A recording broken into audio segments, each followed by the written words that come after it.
it's Victoria. Sit with me as we do an unboxing of One Size Beauty. Anybody who knows me knows that I am a Tarte girl, true do or die, but baby, Patrick Star, I love you too, okay? So I ordered some things in the mail and they finally came today. I'm super excited. Okay. So I believe it's like a limited edition for the holidays, but it's a brown sugar. Why not try out his makeup? I've only bought primer and setting spray from Patrick Star, but today we're going to be trying some new things. I have some mattifying Secure the Sweat Dry Till Dawn primer. Obviously it's wintertime and I'm not sweating as much, but hey, if I want to be in the gym and I want to look cute and I want to wear some makeup, why not? And also in the summertime, I sweat so much, and that's exactly what started getting me into Patrick Star's One Size Until Dawn setting spray. The other thing I got is Turn Up the Bake. I'm in my winter arc era, and this is probably going to be too dark. But in the summertime, your girl gets tan, so this is perfect for me. But like I said, we're going to use it anyway because I want to review this stuff. While we're doing this, I want to give you guys a little bit of background about me and who I am. And one thing I really wanted to talk about today is I'm not political by any means, but I am very enthusiastic and a true firm believer. Being proud of who you are, where you come from, and being a representation of that. Obviously, I haven't told you guys anything about myself, but I am Native American. I am part of the tribe of North Carolina, and right now in Congress, for over 100 years, my tribe has been fighting for fairness and legalities, and things have come into place where a lot of people don't see my tribe as being a tribe that should be recognized federally. We are state recognized. I am originally from North Carolina, and my tribe is in Robeson County, North Carolina. It's primarily the location of where Lumbee come from. And over the decades, like I said, we've been fighting for that recognition. Again, it's something that unfortunately we haven't been able to obtain. And honestly, it's sad.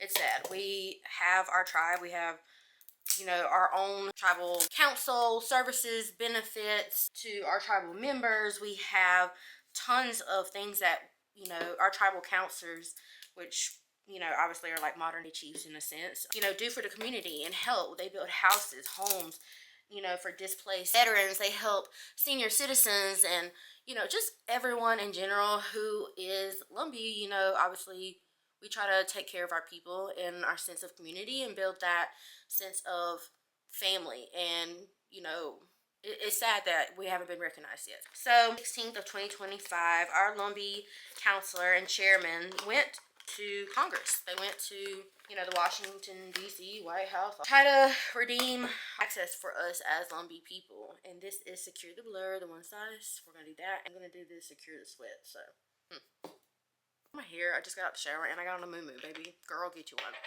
You'd love it, I promise. But the Lumbee Fairness Act. So this act pretty much states that it's a bill, and it pretty much states that anybody from our tribe will be federally recognized from the tribe of North Carolina and its members, which are people like myself who are registered.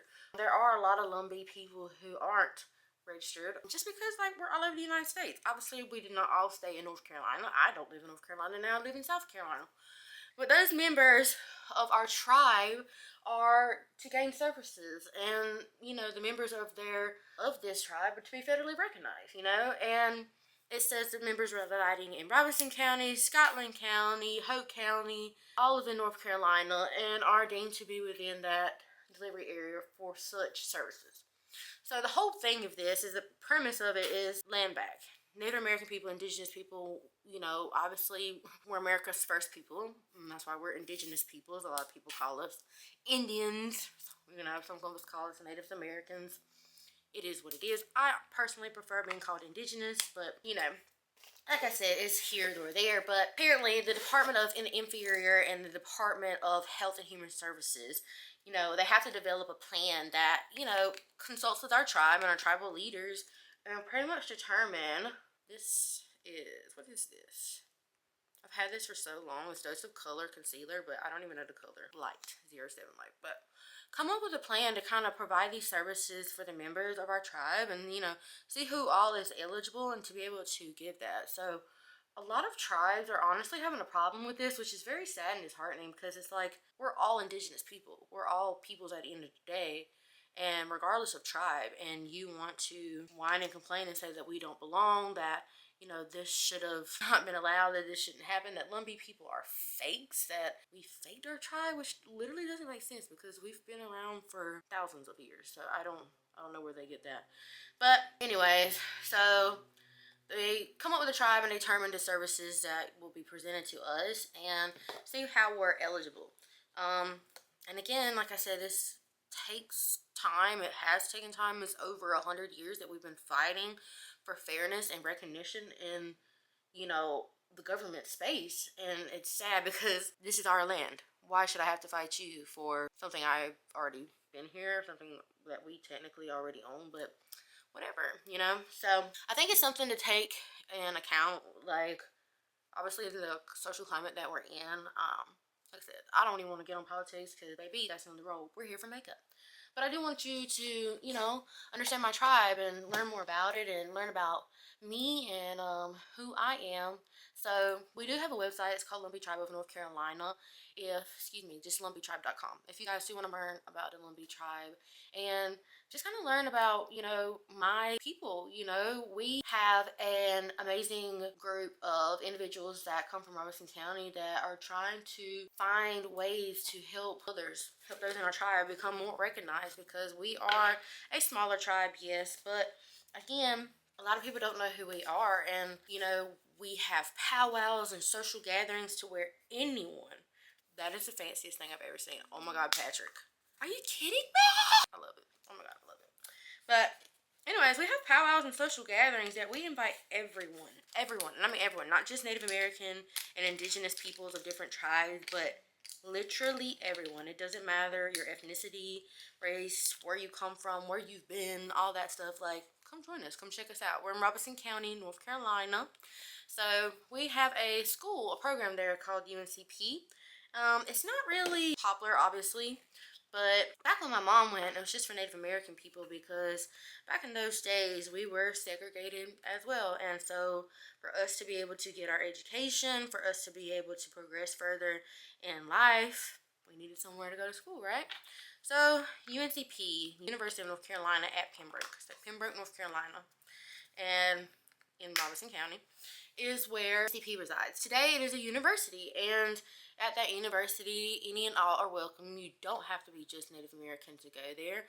And we love to tell people about our culture and our history, so you should come check us out. It's fun. But we love our traditions that we have. We love the history. This is way too dark.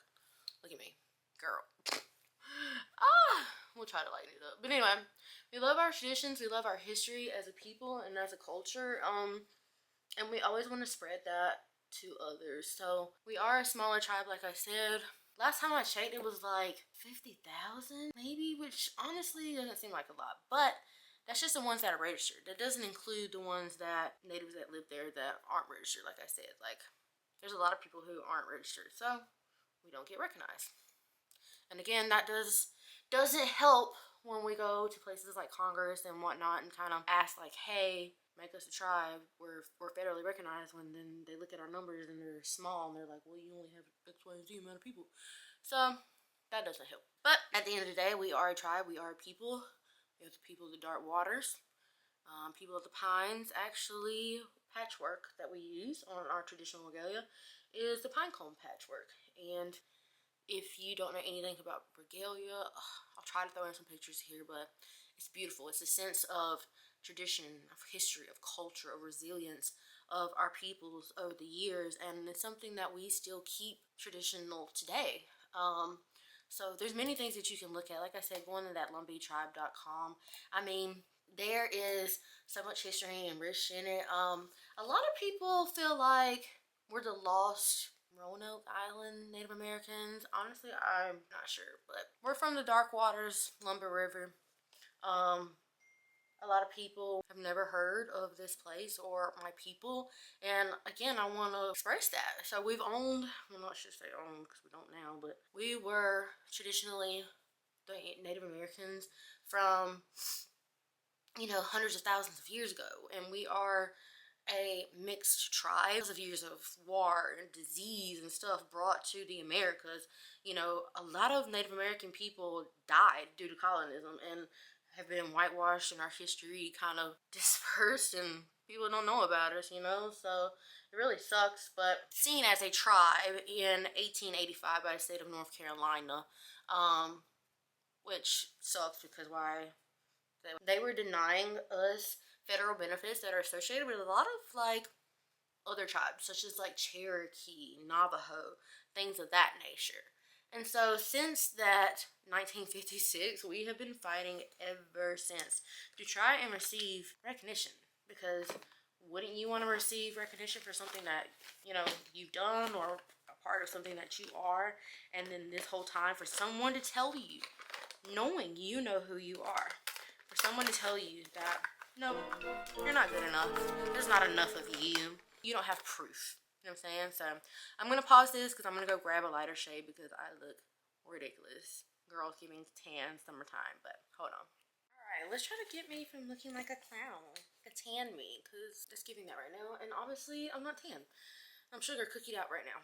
But whatever. I told you guys I was a Tarte girly. Sorry I had to bring her out because I don't have any other one size beauty products as far as foundation and concealer goes. But this is Tarte Medium Sand 325. And it's kind of my winter shade right now. So she a little yellow. She a little pale. She's giving, we ain't been outside in a very long time. But we gonna make her work, right? As I was saying, the Lumbee tribe and its inhabitants, the people of my tribe that, you know, are here and still are in this great called Lumbee Nation. Just y'all got y'all's Raider Nation, whatever. I don't know football, but anyways, it's a complex thing because, like I said, it's just many tribes that have been put together for over hundreds of years, and it's located in Pembroke, North Carolina. And the tribe territory and services have 4 different counties: Scotland County, Laurinburg. Y'all know Laurinburg. Shout out to the 910. But Scotland County is one of the counties. And then you have Robinson, which is the largest. That's that largest tribe located area where the Lumbee reside. And then you have Hoke and Cumberland County. So all these 4 different counties and surrounding counties and whatnot is where a lot of the Lumbee tribe reside. So tribal territory and services in those countries, you know, house most of the tribal services. So I promise I look better in person. This camera making me look like I'm all types of shades, but maybe we're gonna get it together, don't worry. We are a people of the dark waters. We are people of the pines, because obviously the pine trees all around the area that we live in. But our housing community complex, we call it the Turtle. It literally is like our animal, you know, like I feel like I'm a wolf, whatever. Like I personally believe my spirit animal is a wolf, so use me as that joke. But yes, so have a building where actual tribal services are, and the shape of the building is literally a turtle. So Lumbee people have a very distinct accent. Not only do a lot of us have a distinct look, but we also have a distinct accent. My accent, for obvious reasons, because I don't live there anymore, is a very strong, well, my accent isn't very strong, but Lumbee tribe accent is very strong. So once you hear it, you, no matter where you are in the world, once you hear it, you'll automatically know them's your people. You know what I'm saying? So, but one thing that Lumbee people like, who's your people? It's your mama and them. So, be like, honey, what y'all doing? Cat doing that makeup, like, no kidding, no shade, no whatever. My grandma and all them did, but I lived over a county. I live in Scotland County. And, you know, there's certain words that I say that still pop up to this day, that I sound like. But other than that, I got a country accent. That's all that is. You know what I'm saying? But I think, you know, with that being said, we take pride in our tribes, and the tribal services that we offer are very vast. I mean, this could be like scholarships to students. This could be housing for people in need. For example, my grandmother, when she was still alive, the services they had, they helped replace, it was real hot summer, real hot, replaced her air conditioning unit. And so with that, you know, everything, all is well. But also, you know, want the people to know that we are a prideful people. We are, because we are so under-recognized. We're very, very strong strongly about our tribe.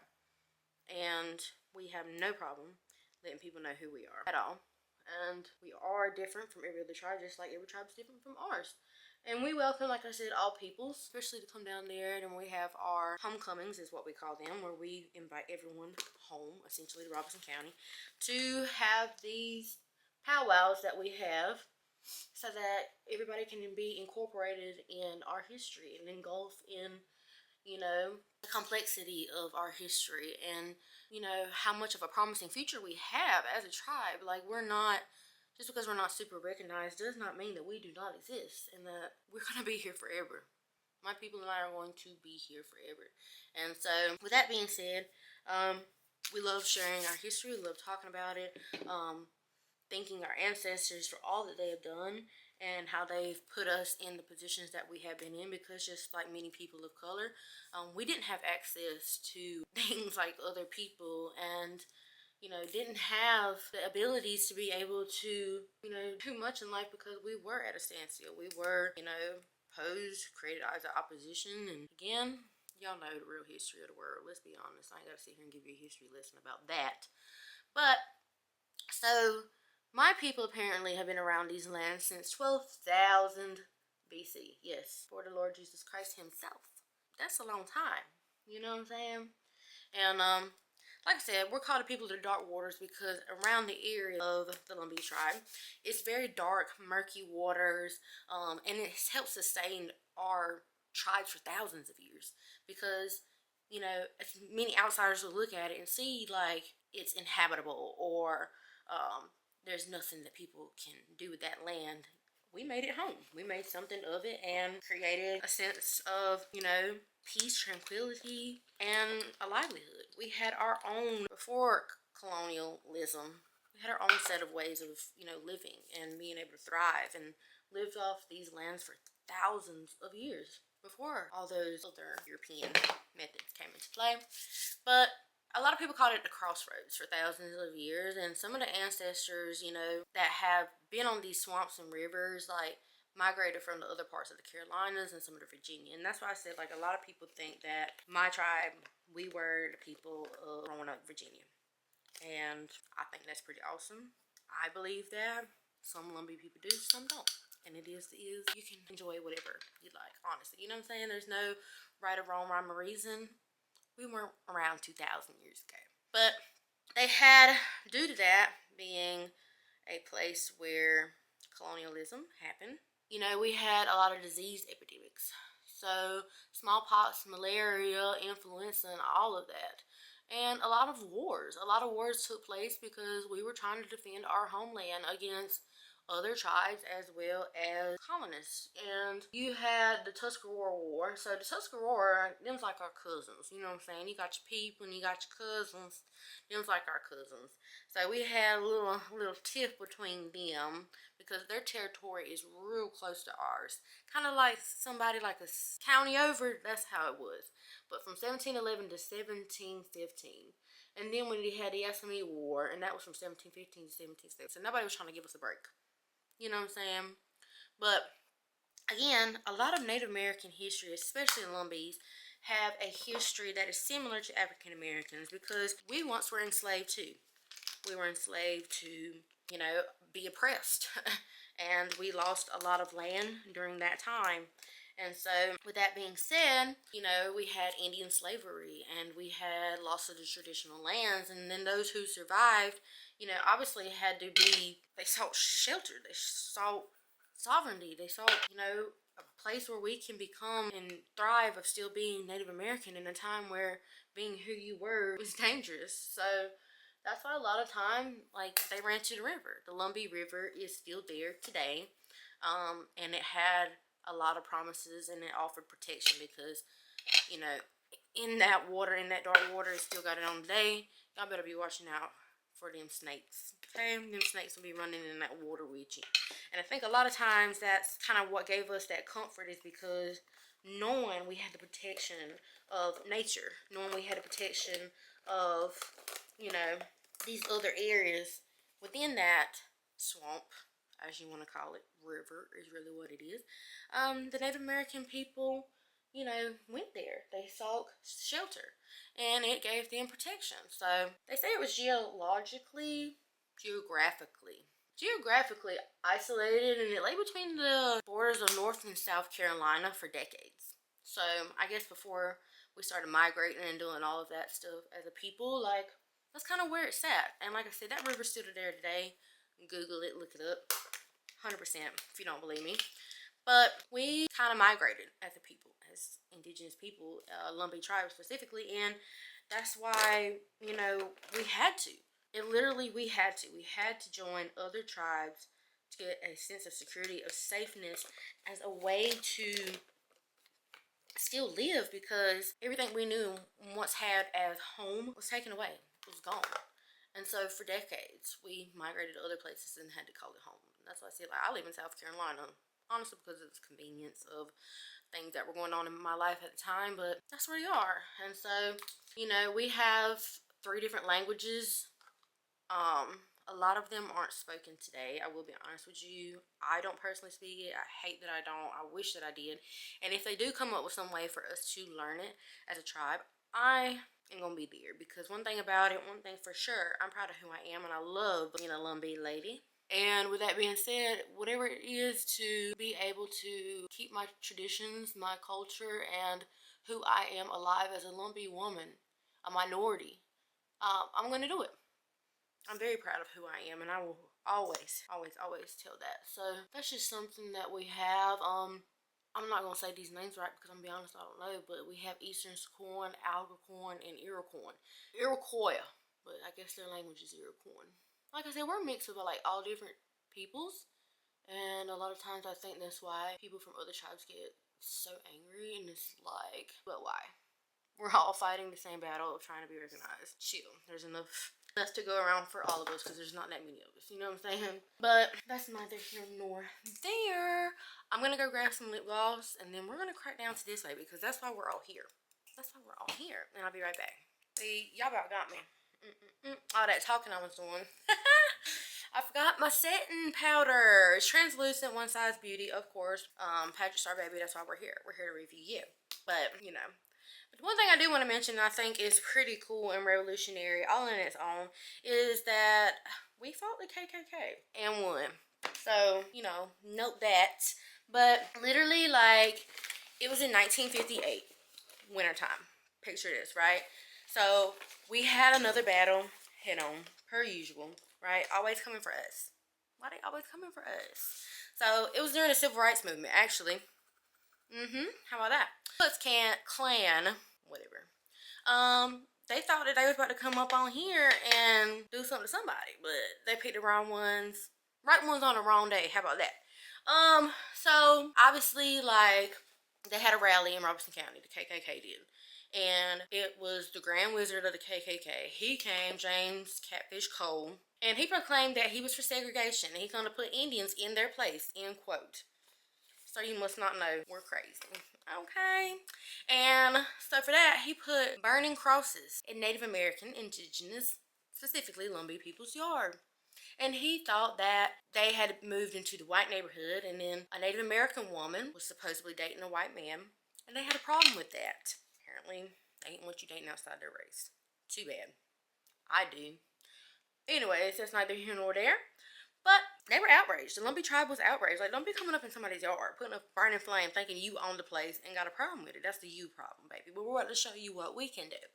So, the sheriff of Robeson County came and tried to dissolve the issue. You know what I'm saying? Like, get cold, like, come on now, get gone. Because we ain't got time for this. Well, he was well that the Lumbee people gathered together, the Lumbee people, and they literally devised their own plan. They're like, okay, this ain't it. We're not going to let this slide. These people think that they going to do something, and they think they're going to do it with us. We're not letting that happen. So, while they were doing that, they literally went down to a place called Hayes Pond on January 18th, mind you, of 1958. This is when this is happening. So, freezing cold, outside, middle of January, went downside to the Hayes Pond. And confrontation obviously popped off. Because who you thought you was coming up here in Maxton in Robeson County, and think you gonna do something. So, with that being said, boy, they had a news reporter there. They got the pictures. They got the of the camera. Look them up online, Google. Hayes Pond. Hayes, so just like it sounds. So, it was recorded in the Raleigh News and Observer. Yeah, they got it. They got it in there. It's in the archives, baby. And so, of course, a fight ensued. And hundreds of Lumbees showed up. I mean, hundreds in support of that. To stand their ground on Hayes Pond. To let little Catfish Cole know that this is our land. And 50 Klansmen thought they was about to bounce on up and do something about it for the rally that he supposedly was having. And a few months later, boy, we cleared the air. We cleared the air. Yeah. The Lumbee tribe, especially, we kept that thing on us. Do. You know what I'm saying? And everybody started running away. Okay, thank you. And he left his own wife behind. Yes, the Klansman that was there trying to act all tough, all rough, all that. James Catfish Cole. He left her. Shorty was left on the shore looking dumbfounded. So she ran to her car and literally drove straight to the beach. Girl, you dumb? Do you not know how to drive? You that scared? But whatever. We're nice people. So Alfred Oxendine, he is a Lumbee gentleman, helped her to bring her to safety to her house over to the next county. What a gentleman. What a gem. But it made national headlines because, you know, that's kind of what we do. Don't come playing stupid because you're gonna be embarrassed. But yeah, ended up having a whole riot and he was sentenced to 18 to 24 months in prison. Yes, Mr. Cole, 18, 24 months in prison for coming down there trying to start something he couldn't finish. Beauty. Look at the makeup. Is the makeup giving? I literally look. Cuties. So, that's that. So now we're going to try to do this brown sugar and not get it everywhere because, baby, we need to get a close-up of the makeup. I like a little brightness. Mine went too bright. I don't know. It's dark here and my lighting in my room is absolutely the worst. But, I digress. So we're going to do the brown sugar, one size beauty onto dawn. Y'all ready? It's for sure like that spray. It's gonna keep it on my face. But I don't see any sparkle. Well, it's because I'm crazy because I got it all on this side. Cute. Let's try this one more time so I can see if I can get this other side. Jingle bells, baby. I don't know if it's showing up on my camera. I'm displeased. Let's see. I don't know if you guys can see it, but it definitely shows up in the mirror, so I guess that's the part that counts. But thanks for hanging out with me and listening to what I love most is who I am. So I hope you guys have a great day, evening, night, morning, wherever you are. And if you have other questions, just hit me up. Talk to you soon.